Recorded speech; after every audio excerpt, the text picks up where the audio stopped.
Gracias por continuar con nosotros aquí en su programa Orientación Semanal. Seguimos y continuamos con el doctor Rafael Mena, presidente de Andeclí, y hablando sobre todo de cómo han tenido que enfrentar esta pandemia también en el sector privado, porque sabemos que han tenido que aunar esfuerzos, no solo el sector público, sino el privado, para poder dar la asistencia. Doctor. Recuérdese que nosotros le damos asistencia a más de 4 millones de personas, a más de 4 millones de dominicanos. A más de 4 millones. O sea sin que, contar los estudios y los equipamientos que también a veces y que ahora han aumentado. Y que ahora O sea que prácticamente le estamos dando servicio a la mitad de la población dominicana. Doctor, ¿cómo ves estas declaraciones que dio recientemente el Colegio Médico Dominicano? Habla de que el gobierno no tuvo como esa diligencia rápida para este contagio, aunque, bueno, vemos que en otros países ya, como Sudáfrica, el Omicron,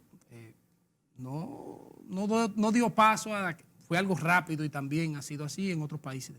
Fíjese, yo tengo algunas contradicciones con el Colegio Médico Dominicano, porque al inicio, nosotros, cuando digo nosotros me refiero a mi persona, no estuvimos de acuerdo con el toque de queda desde el inicio. ¿No estuvieron de acuerdo? No. Pensamos que fue desafortunado ese toque de queda y contraproducente. Porque nosotros como pueblo no podemos vivir de rodillas. Sí. Nosotros tenemos que confrontar la situación y buscar las mejores oportunidades médicas que se le brinde a la población. Pero si nosotros no lo producimos, no trabajamos, ¿cómo lo producimos? Es difícil. Entonces es difícil. Eso no quiere decir en modo alguno que yo no esté de acuerdo con que se mantenga en ese momento y ahora inclusive que se laven las manos. Medidas preventivas. Medidas preventivas como lavar las manos, las mascarillas, el distanciamiento, todo ese tipo de cosas. Pero hasta ahí.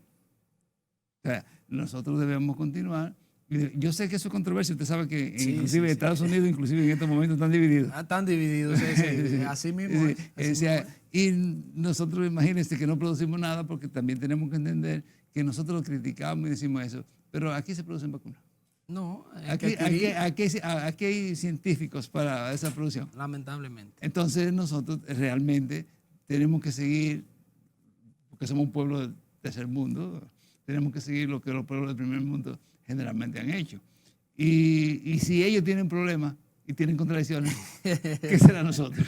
Sí, entonces, yo estoy de acuerdo con que se mantenga eso y que siga adelante el pueblo dominicano luchando contra esta situación para que le brindemos las mejores oportunidades a nuestros conciudadanos y tratemos de resolver los problemas de una manera científica, organizada y para que haya el menos tramos posible. Se habla, doctor, de que una posibilidad de, bueno, ya el gobierno lo ha anunciado, de necesidad de la cuarta dosis como refuerzo. ¿Cómo ven ustedes también ya? Nosotros estamos totalmente de acuerdo con que las personas que califiquen y que tengan las posibilidades se pongan su cuarta dosis.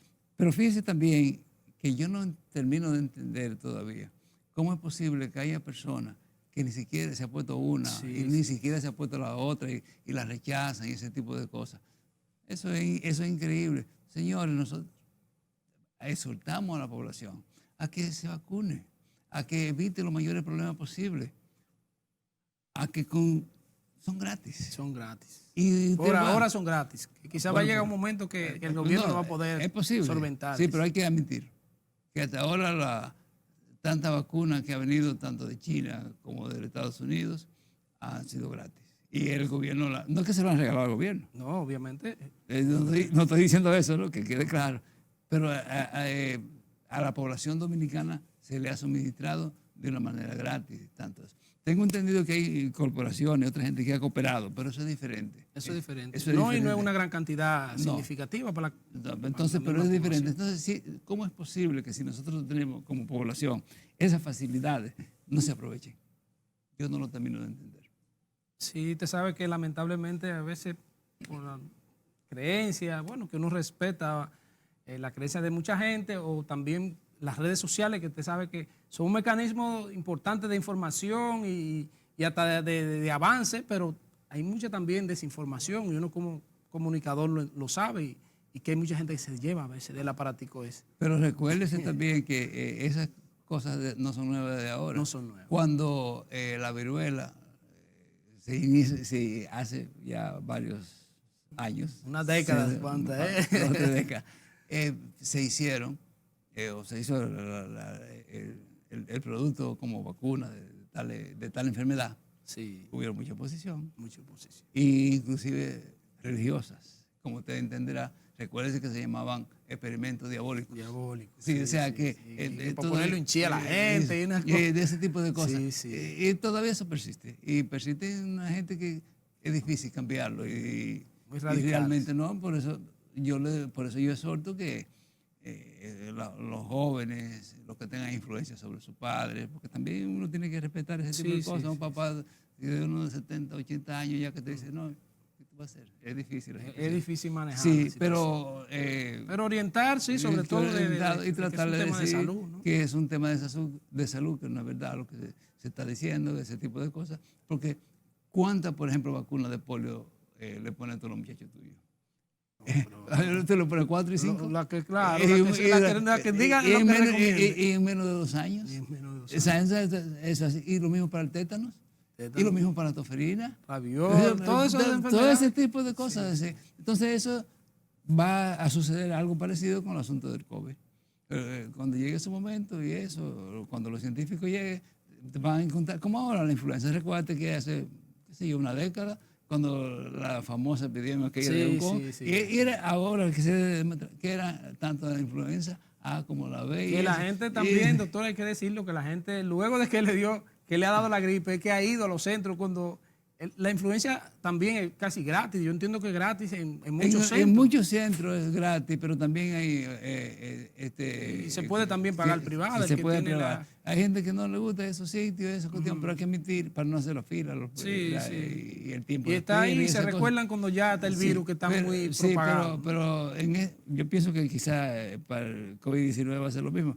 Ahora hay sitios y hay personas y hay una gran...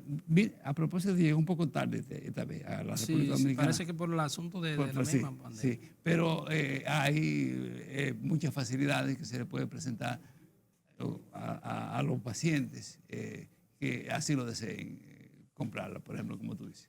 Bueno, doctor, con relación a las pruebas antígenas y la PCR, el presidente ha hablado, sabe que se emitió una resolución al principio ya de la pandemia, que era obligatorio hacerse el antígeno y obviamente pagando casi 2,000 pesos en algunos sitios. ¿Cómo ven esto de que se pueda abaratar el costo para que la gente, incluso si el antígeno lo pueda comprar en una farmacia, la PCR también llegue más económica, porque también es una carga, como lo ha admitido el gobierno, de la inversión? A veces hay personas que no tienen la necesidad de ponerse de hacerse la prueba, y entonces hay otros que quizás no pueden por la misma situación económica. Fíjese, el gobierno ha sido bastante consecuente con el asunto de los PCR a través de los mismos seguros. Tengo entendido que han aportado cientos de millones de pesos para estas pruebas, como te señala. Prácticamente casi tenemos 2 años que esas pruebas se las han hecho a la población y a través de los seguros y en los mismos hospitales y ese tipo de cosas. Y quizás a usted no le va a gustar lo que yo le voy a decir, pero lo económico está por encima de todo eso. Sí. Sí, desgraciadamente usted puede ser un científico, usted puede hacer lo que usted quiera, pero si usted no tiene los recursos económicos para usted aplicarlo, ¿cómo lo hace? Sí. Entonces, son situaciones es una realidad. Esa es una realidad. Entonces, ahora se están tratando de reorganizar este tipo de servicios que se brinde, y ciertamente yo pienso que se va a buscar la manera de hacerlo de la manera científicamente posible y brindar la mejor población, el mejor servicio a la población, que yo entiendo que tiene ese derecho.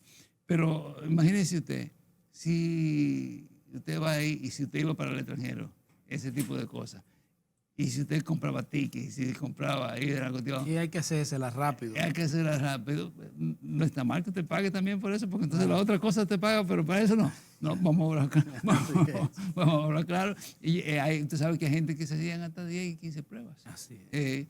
Y eso, mientras tanto, otros no se lo hacían. Entonces eso hay que racionalizarlo y hay que buscarle una medida adecuada para que la mayoría del pueblo dominicano reciba estos beneficios, con los cuales yo estoy de acuerdo. Doctor, ya estamos llegando al final de la entrevista por el día de hoy, que se nos quedan muchos temas cada vez que tenemos la oportunidad de entrevistarlo. Pero las necesidades que tienen ustedes como sector, ¿se ha podido poner de acuerdo con las ARS, que sabemos que, bueno, es un tema a veces medio engorroso, ¿no? ¿Cómo que dicen ustedes? Usted ha puesto el dedo sobre la llaga. Bueno. Nosotros tenemos, quizás déjeme aprovechar la oportunidad que usted me brinda. Sí. Nosotros, esa ley 8701 debe modificarse. Debe modificarse de la A a la Z. Esa ley dice que debe de ajustarse de acuerdo a la inflación en salud, que es otra inflación, que es diferente a la inflación general de la población. Sí. Usted es un hombre que tiene mucho tiempo en los medios de comunicación. Yo no lo estoy a usted poniendo en situaciones difíciles, pero le voy a hacer una pregunta. ¿Usted debe decir que nosotros lo interesaba alguna vez? No. No se ha hecho. No. Entonces, hay que buscar una situación en estos momentos, por ejemplo, que nosotros tenemos precisamente ahora, como usted ha visto, aumento salarial. Que no quiere decir que yo no quería que hacerlo. Yo no estoy diciendo que no estoy de acuerdo. Pero el aumento salarial. La energía eléctrica.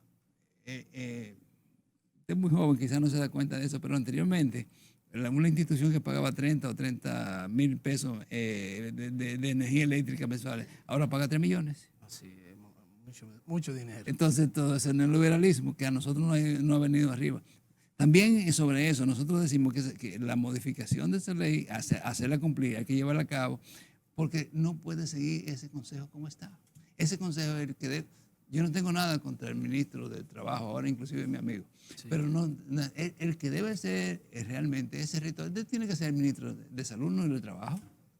Y todas esas leyes, el único que.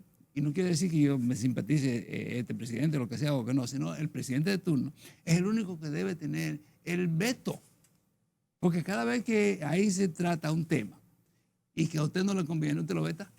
Yo veo que se da como un paso adelante y como dos atrás. Entonces eso hay que modificarlo, y por eso le decía que esa ley debe ser enteramente modificada. Porque nosotros no podemos seguir absorbiendo esa situación económica, porque ¿qué usted cree que va a pasar? Mire, hágase un recorrido así por la Avenida Independencia, la mayoría de las clínicas están cerradas, y si usted pasa por alrededor del resto, están quebradas.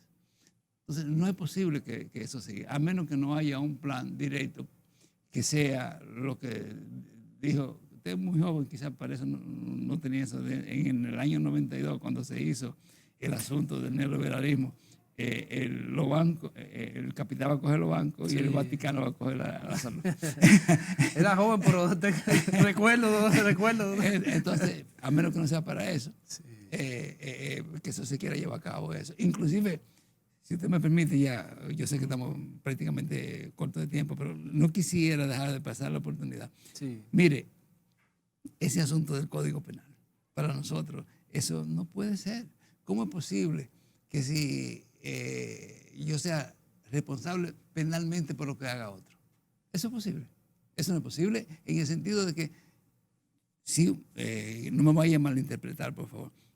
No estoy diciendo que no hay médico que lo haga, pero si un médico viola a una paciente o un médico manosea a una paciente, como se dice ahora, ¿verdad? Y un tribunal lo condena, y lo condena a 1 o 2 años de prisión. ¿Por qué el director de esa institución o los aicionistas tienen que ir presos igual? Yo no entiendo. No, porque es individual. Entonces, eso es lo que dice este código de ahora. Eso no es posible. ¿Pero el nuevo que se va a aprobar o el viejo? No, el nuevo que se va a aprobar. Ese quiere decir que nosotros somos responsables penalmente de lo que hagan en nuestra institución. Entonces, imagínense usted. Fíjese, por eso le quería decir, aprovechar todas estas cosas, le estoy diciendo, sí, porque realmente nos afectan de una manera u otra. Y si eso se lleva a cabo, el servicio que nosotros brindamos de salud, que es un poco difícil, no solamente se va a deteriorar, va a desaparecer. Bueno, doctor, agradecerle su invitación y bueno, dejar abierto el escenario para seguir hablando de estos temas porque está muy interesante, pero ya nos han hecho señas los muchachos y agradecer que siempre la gentileza de usted, cuando lo acudimos, usted siempre está dispuesto. Gracias a ustedes por la confianza y permitirme expresar libremente sin cortapisas. Así es. Gracias a ustedes, así que no se muevan. Vamos ahora a un resumen de otras informaciones que han sido noticias durante esta semana.